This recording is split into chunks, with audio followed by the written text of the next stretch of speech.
got Your them. Friendly Neighborhood Spider-Man. Yeah. I think I want to get your opinion on this as well. How often in the last 5 months have we been pleasantly surprised? Like when you Probably actually deep it, Agatha all along. Agatha, Cross. Yeah, I true, expected Cross to be good. I didn't expect it to be that good. Rings of Power Season 2 was a pleasant surprise in a couple of places. This has been a massively pleasant surprise. Yeah. Oh yeah, like don't get me wrong. Like last week when we had the first 2 episodes, I was like, oh, we were both like, this is a lot of fun. This is okay. This is good. Our worries are kind of there's little things, but like for the most part, we were right to think this was going to be pretty solid. I feel these next 3 episodes just somehow I'm like, oh, this is so much fun. This show's great. And I have theories. I have so many. I have more theories than brain cells. This show is giving me so much. They're setting up so many things. Yes. Like, obviously, we know there's multiple seasons planned for the show. Yeah. So it's like season 3 is already greenlit. That's how deep this show's running. But like they've started season 1, but just been like, oh, we know we're gonna be here for a while. We're just gonna set shit up now. We're just gonna give everything that you might have wanted from a Spider-Man animated thing that you kind of feel like you've missed from recent Spider-Man projects, Sony and Marvel. It's like, oh, here we go.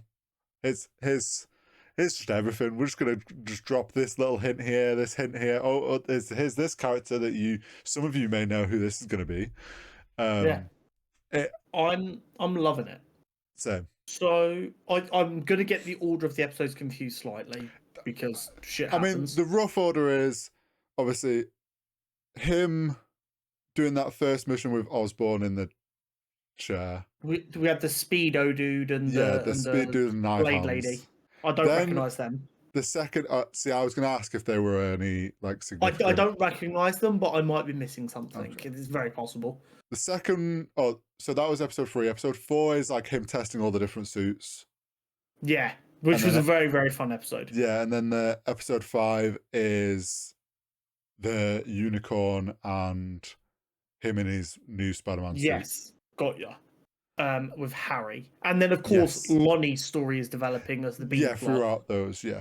I am loving this decision, by the way, to make Lonnie like a straight up main character. Yeah. Not just he was friends with someone who ends up being a very big villain. It was very much no, this is Lonnie and Peter's story because they're both essentially going through the exact same thing. They're going through a massive change in their life that was out of their control that's taking them down a path that they've done everything they can to like not be thrusted into. Yeah. I'm gonna say it now. Colman Domingo as Norman Osborn is an inspired casting decision. It's great. There was a couple of points like when he's discussing about the suit ideas and stuff and pushing ideas on Peter that I'm like, I feel like Green Goblin is in there.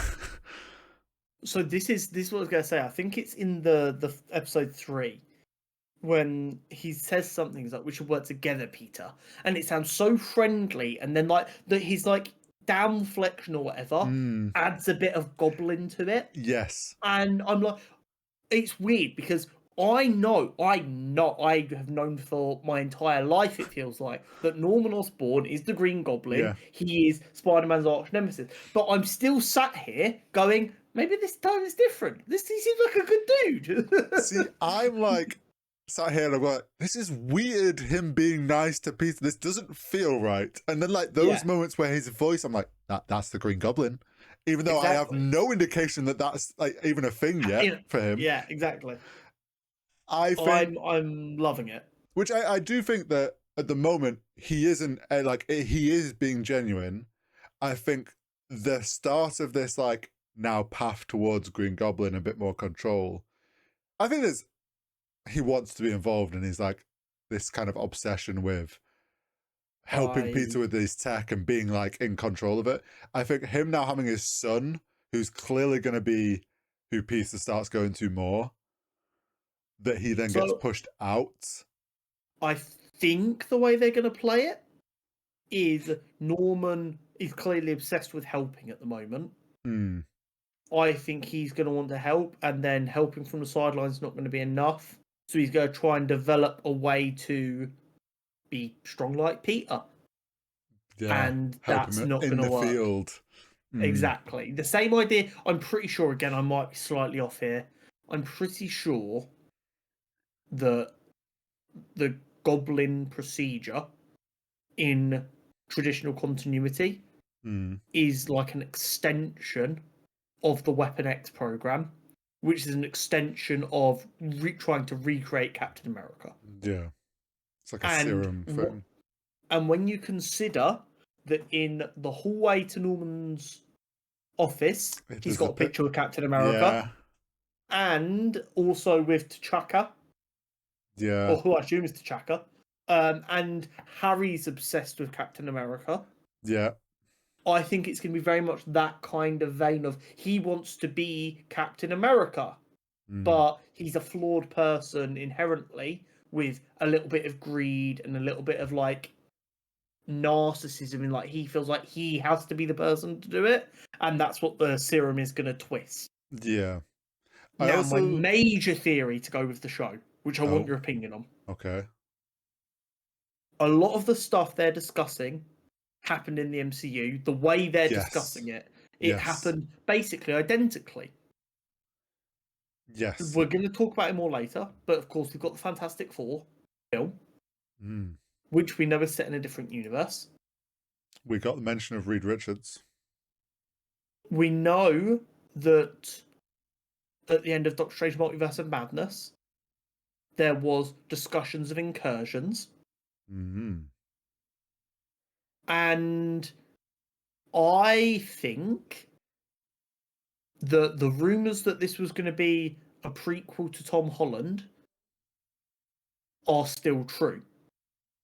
I think they're going to use the Fantastic Four incursions and a soft reboot of the universe to make this show the MCU Spider-Man's actual origin. Oh, you think? This is them setting up another part of the soft reboot. Oh, I've been a believer that soft reboot's Yeah, coming yeah. with Secret Invasion. I think they're going to go, by the way, now that we're in this new universe, it's still Tom Holland's Peter Parker, but he's now in a universe, and in this universe, this is what happened to Peter Parker.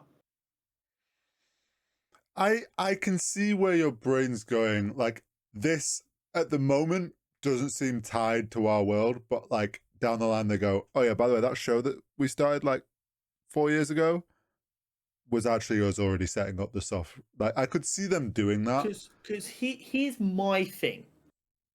If they decided that it's no longer going to be part of Tom Holland's origin story, why have so many events that are so similar to the MCU? My Unless it is to go, his past has changed a little bit, but not so much that if you just watch the films, you'll even know a difference. okay, I have like a slight counterpoint to why they would maybe do this, and it not being like tied in any way. It Mm-hmm. could be as simple as they are doing this stuff with Civil War that is so closely matched so that MCU fans feel like they understand this world better Maybe. I and think that's a help pull the misstep if that viewers is in. what it is, though.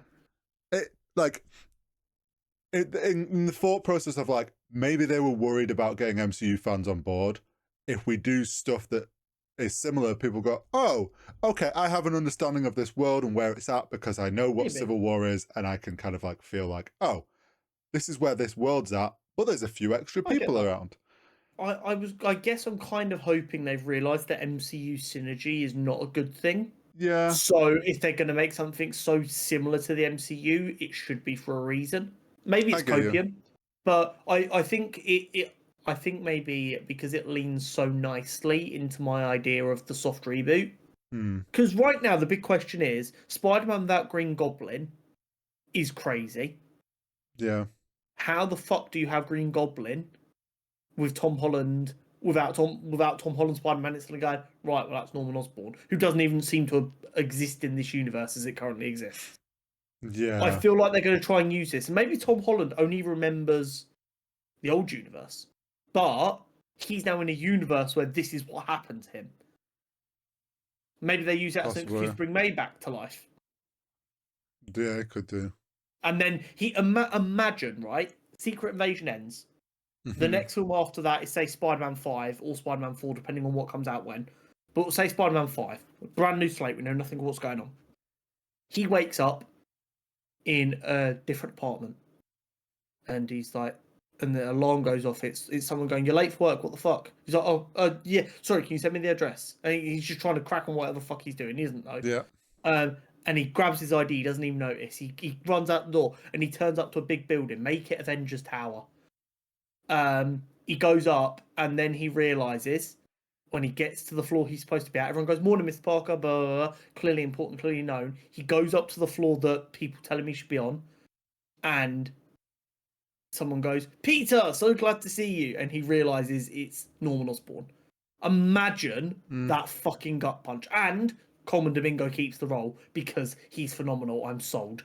But I just think this is a really cool way to do what they initially said they wanted this cartoon to be. Yeah. But still subvert expectations. I'm definitely would want your idea to be. I'm just like,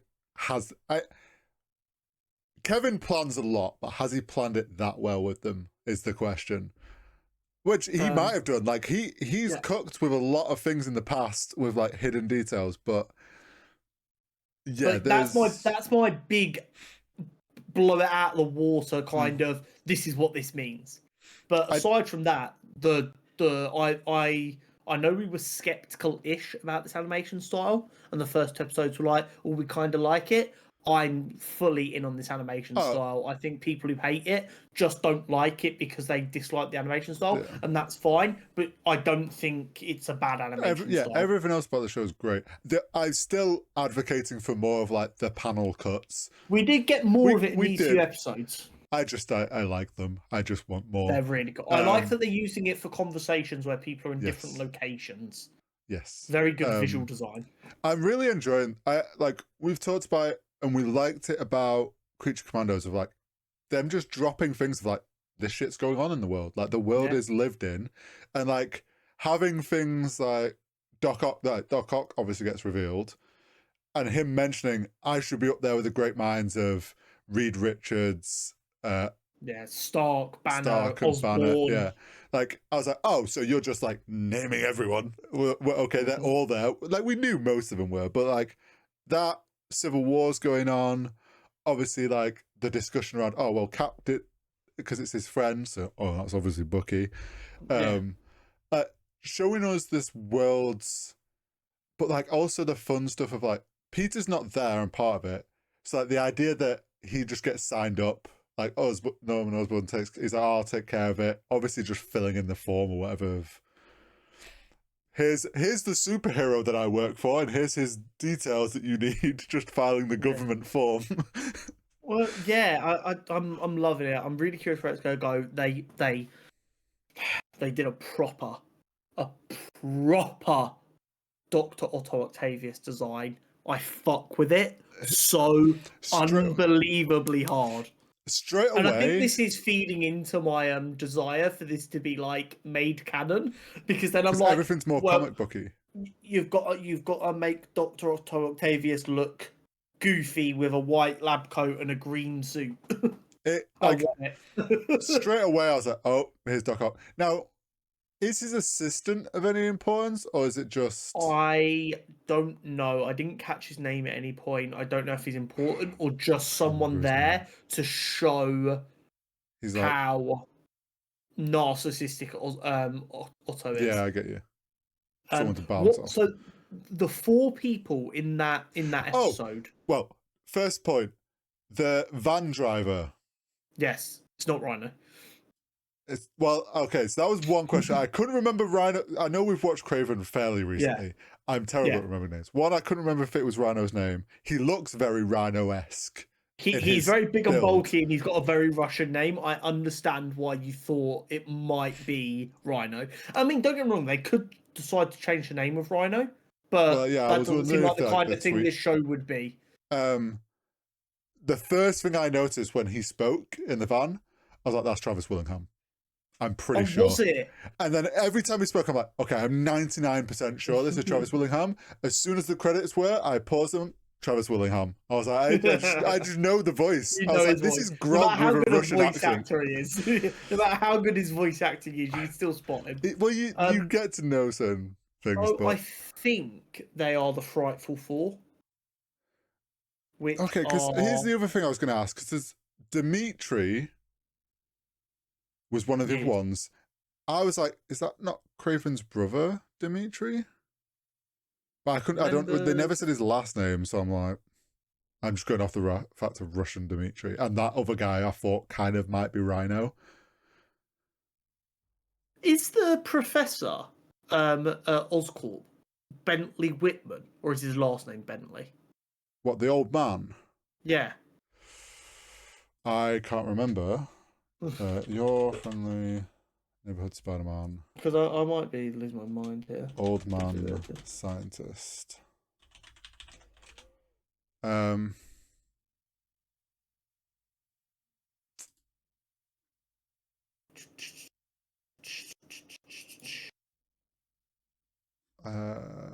So they're definitely not the Frightful Four, but that was the vibe I was getting from them. Maybe some of them have been members at some point, but It's the Bentley Whitman.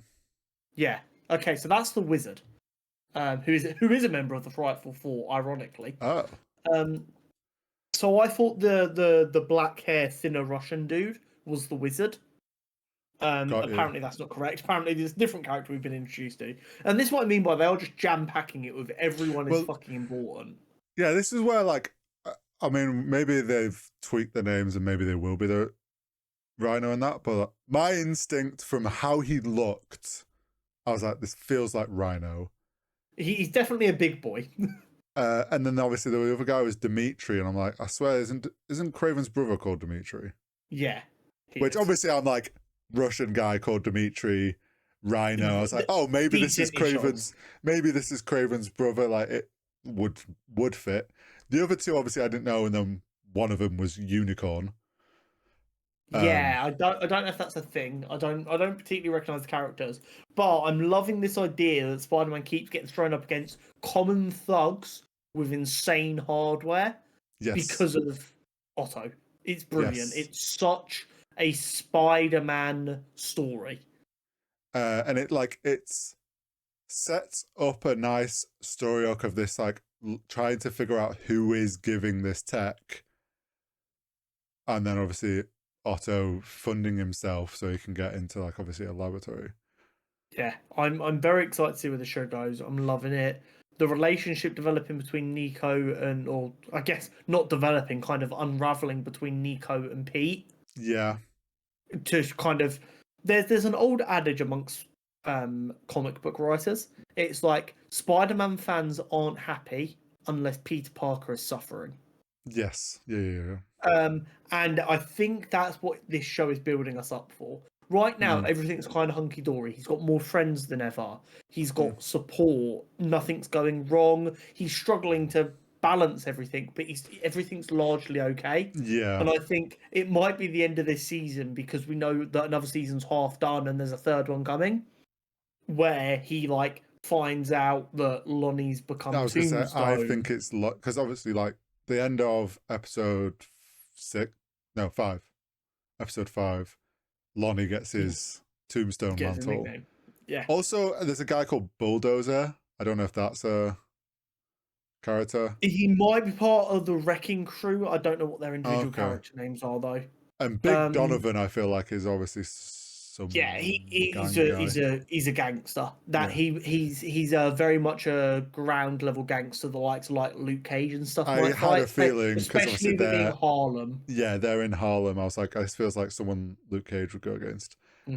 Obviously they're fighting Scorpion. Scorpion, yeah. Mac, you mean to tell me that you knew the Scorpion was called Mac Gargan and that's how you worked it out, not the the Scorpion gang. It's the Scorpion gang, obviously. Yeah. But like, obviously, that we've got Lizard Doctor, who's now female. Yeah. My Carla yeah. Connors. Obviously, with them being there, it's like, oh, isn't that who then causes Scorpion? Or is Scorpion robotic? I forget.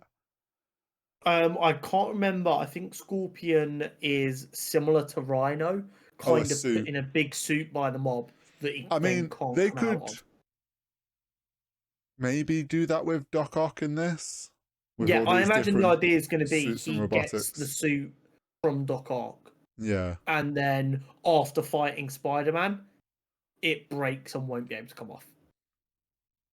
but yeah. So I mean, though, like this is the thing. Like, there's so many villains being set up for future use. It's Now, getting very interesting. this is not, I repeat, not me trying to speedrun Peter's story. Okay.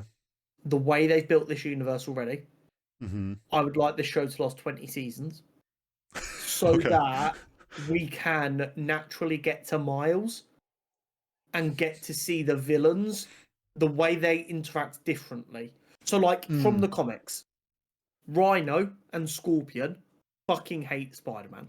Yeah. Both Rhino and Scorpion don't dislike Miles. They have actively worked with him on occasion Fair. and have on numerous occasions said, I like you so much more than the other guy. Like, they've actively come out and said that, like, you're much nicer than the other dude. You're chill as fuck. And it'd be nice if, like, this goes on long enough. Yeah. Then So see we that get juxtaposition. Because I actually really enjoy that the villains they have overlap with have different opinions on both of them. Like That's cool. Vulture, for instance, hates Miles a lot more than he hates Peter because Okay. Miles is dating his granddaughter. Got you. Yeah. Fair.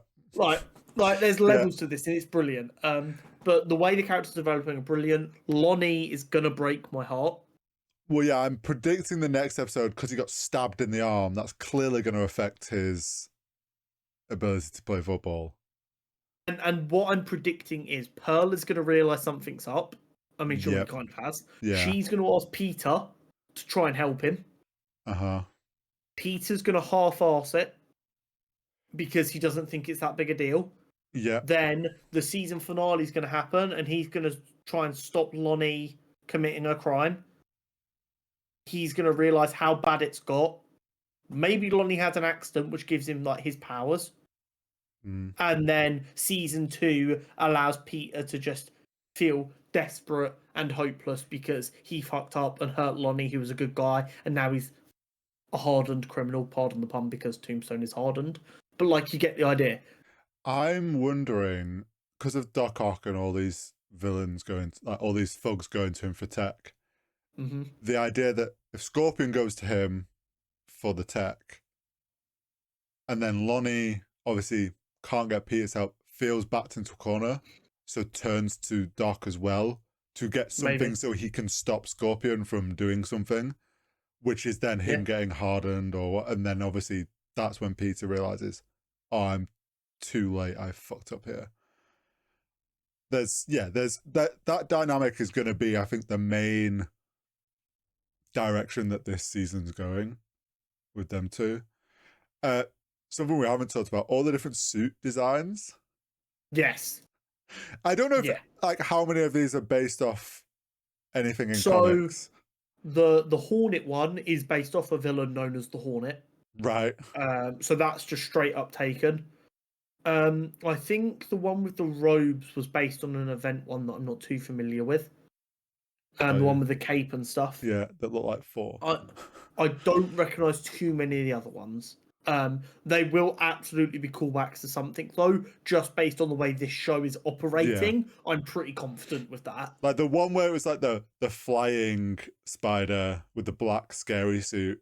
I loved how they sold that as scary with the way that it like shot into the tree, scraped, and then it hands the balloon.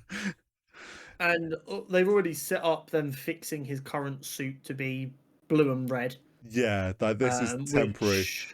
Because I know and that. Go on.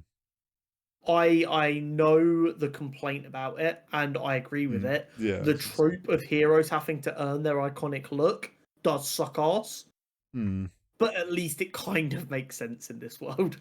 Yeah, I think my only thing with it, because I know obviously before this show had come out and we'd seen this teaser of the suit, you'd said like Yeah, it would have been it's very nice for much the Future Foundation. yes, it is. It like it's basically is, and it's like you said they could come up with a whole new design, or there's so many others they could pull from that would have been okay. I'm even like, if you really liked how like it looked as a white suit, rather than the dark blue / black that obviously makes it Or look wine like, red. oh, go green for Oscorp. Yeah. Like, Yeah. and he goes, oh, I'm not keen on the green. I want more of the red and blue back, like Yeah. he has said. Obviously, it's going to Give lead. him a Green Goblin colorway just for the thematic of this was given to you by Norman Osborn and it's green and Yeah. purple. Like there's thematic choices that could be made. I completely agree. The my only other request from this show, and once again we've got loads of series. I'll wait. I will patiently wait for it. I need the Fantastic Four in this universe, and I need them now because we have never, in a meaningful way, been able to have the Johnny Storm Peter Parker bromance, and I would love it in this show so much. I mean, I feel like they're setting up for some of the bigger heroes to show up because, like, the bit when they're Unicorn and Rhino are in the street, he says, doesn't he? He's like, we need to get out of here because if we wait any longer, Iron Man's. So I feel like they're sort of setting up for some hero, whether that is Johnny, Mr. Fantastic, Daredevil appears in one of the episodes that are coming up. Yeah, maybe it's that then. Just Daredevil comes out. I mean, but yeah, I'm very excited. Maybe he gets asked to help Captain America. Maybe he gets to see him at the office and he has like a fangirl moment. Yeah. It's definitely going to be interesting, but this show it's must watch. Something we didn't mention, obviously, Harry is like a social media influencer. One of the posts... that was Luna Snow. I was like, oh, that's Luna Snow. Who, before Marvel Rivals, I would have not noticed. Yeah, the hair gave it away for you, be honest. Yeah, and well, a nice snowflake on there. Yeah. Also, Thingy Chen at the other intern, who you said was part of their little K-pop. Yeah, Amadeus Cho. So there is a lot of the agents of Atlas in this show. You've got his presentation with the music and the flashing lights. I was like, oh, it's because he's part of the little K-pop group. The ones that I've noticed so far, bearing in mind I'm not very good with the agents of Atlas because they're much newer. We've got Wave, which is Pearl. Right. No, she was on the Swin team and she's dominating the record. She's literally like Queen of Atlantis. Amadeus Cho and Luna Snow all have been seen on screen, which is very, very cool. I'm excited. I kind of want this show, kind of don't want this show to spawn a universe of cartoons in this style. Okay, so here's a question for you. We love X-Men 97. No, keep that separate. It's tonally so different. Yeah, but that's the thing. Like, do you tie these universes together? They're different art styles, can be different, told differently, but... So, here's my thing. X-Men 97 and the original X-Men cartoon that it follows on from did a crossover with the 90s Spider-Man cartoon. Right. So I guess it kind of is already tied to that. And as weird as it sounds, because the original X-Men cartoon was made for kids, it was at a time where kids were allowed, although they would pretend they weren't, to actually have more mature themes, not adult or explicit themes, more mature themes in children's shows. Well, and as a result, X-Men 97 is, to use a word that's been misconstrued, very woke. It's very holding up a mirror to society, going, "Do you see do you get it?" Yeah. And I think that Your Friendly Neighborhood Spider-Man is not that way inclined. Not in the sense of it's anti-woke or that it doesn't allow people of different sexualities, genders, whatever to exist. or that it's trying to prove a point, but more so it's trying to let you understand the core concept of the character.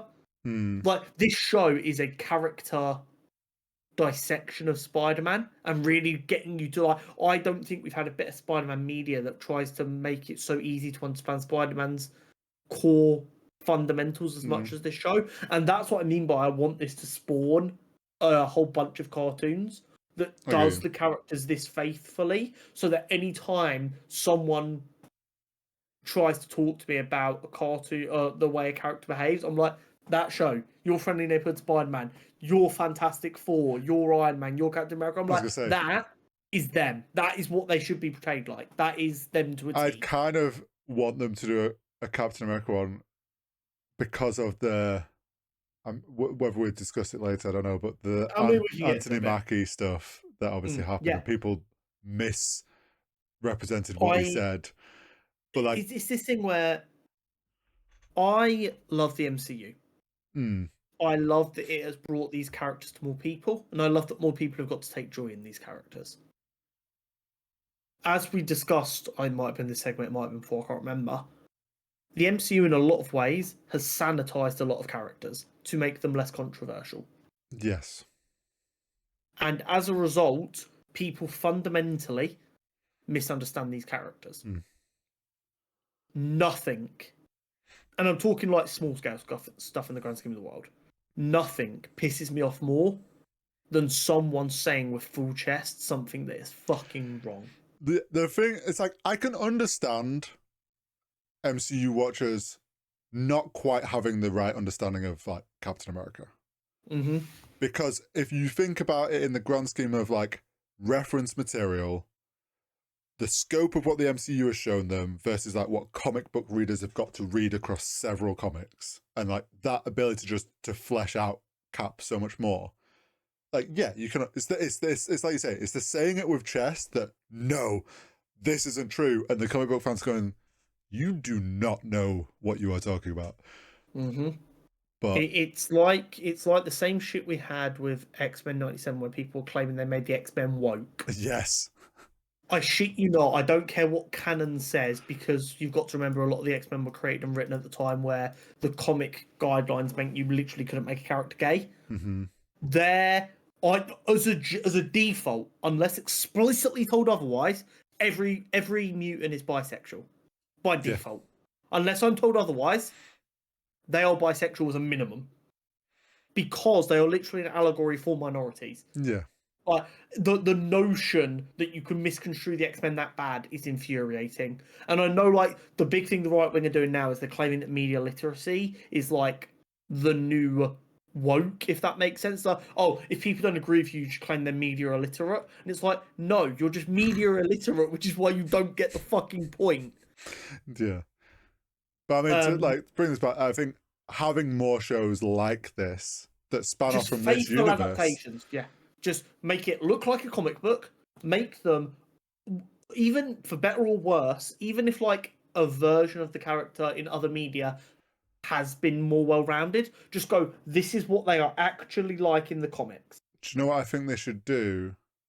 Because this world's fleshed out, use this medium to bring back characters like Iron Fist, who had a rough time in Netflix's show, but could be done a lot more. Like the characters that maybe might not necessarily get to be in the MCU bigger picture, or it's a bit harder to bring them in.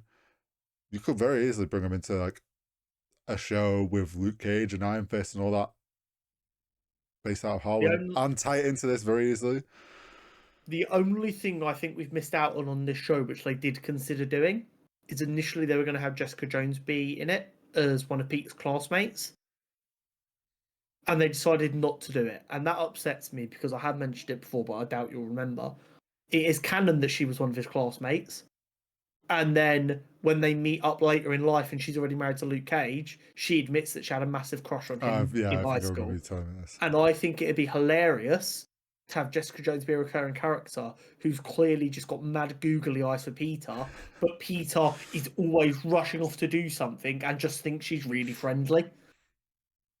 I mean, they could do that with his current friend who's she's sort of. I can't tell if She's gay. She's gay. Well, is she bi? No, I think she's gay. Okay. Well, I think my thought was I'm not sure if they're making out she's bi, or if it's just she's sure just... she ain't straight. We know that. Oh, no, yeah, she I was know like, that. I will go and ask Pearl out if you don't. I think the reason they made her explicitly say she was going to hit on a girl so quickly Is to cut that was to idea. cut out instantly any idea that their Fair. relationship was romantic. And I think it's really, really important in media that we have more platonic female-male friendships. Like the Bear showed that. Exactly. One of my favourites all time is Penelope Garcia and Derek Morgan in Criminal Minds. They are flirty as anything to each other, but it is strictly platonic in the best way possible. And I'm like, yeah, that is an archetype of character we need more of. And them two being like awkward teenagers who have that kind of banter that could be seen as flirty or like, oh, maybe they like each other. I like the idea of that existing, while explicitly being that they would never ever be together. But it would be interesting to see how that progresses though if she is bisexual. I think it'd be funnier if she fell in love with Harry if that was the case though. That's also something I was like, she's already following him, which I loved when Peter called her out on that. She's like, well, I'm doing it ironically. Yeah, you keep telling yourself that. We've all been there as a teenager. We've all been there. I do think it would be funny if she like is getting annoyed at herself because she's starting to like him. Be good. And then has to deal with that. But I think Your Friendly Neighborhood Spider-Man is one of the biggest recommendations I can make at the minute. Like, I mean, if you claim to love superhero media and you're not watching this, you might be a fake fan.